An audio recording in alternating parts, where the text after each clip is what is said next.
আবারও করোনার থাবা বসালো ত্রিপুরায়। আজ সাব্রুম মহকুমা কলাছড়া প্রাথমিক স্বাস্থ্য কেন্দ্রে ধরা পড়ে এক করোনা ভাইরাসে আক্রান্ত রোগী।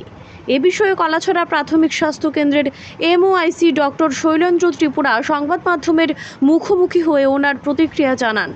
আক্রান্ত রোগীর নাম দীপক চৌতিয়া, বাড়ি আসাম। উনি ওএনজিসিতে কর্মরত। এই খবর জানাজানি হতেই গোটা সাব্রুম মহকুমায় আতঙ্ক ছড়িয়েছে।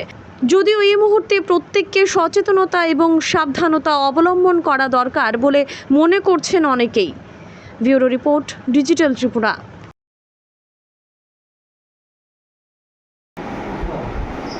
আজকে আমাদের এখানে আউটডোরে একজন পেশেন্ট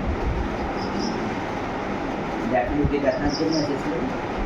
ওনার নাম হচ্ছে দীপক চুটিয়া, আর বাবার নাম হচ্ছে ওটাই চুটিয়া, কাকাডং 12 নম্বর block, post office Rangal, district Jorhat, Assam. তারা আমাদের এই ওএনজিসিতে কাজ করে। আমরা খবর পেয়েছি ওইটা আমাদের ছোট রাজ্যে আসাম থেকে বেশি দিন হয়নি, এসেছেন প্রায় 5 থেকে 6 দিন এমন হয়েছে।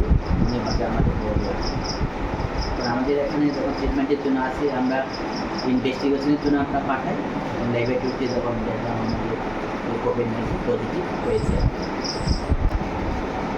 আমি বিশেষভাবে বলতে চাই, আমাদের যে পাবলিক যারা আছেন, আমরা সবাই সতর্ক থাকতে লাগবে।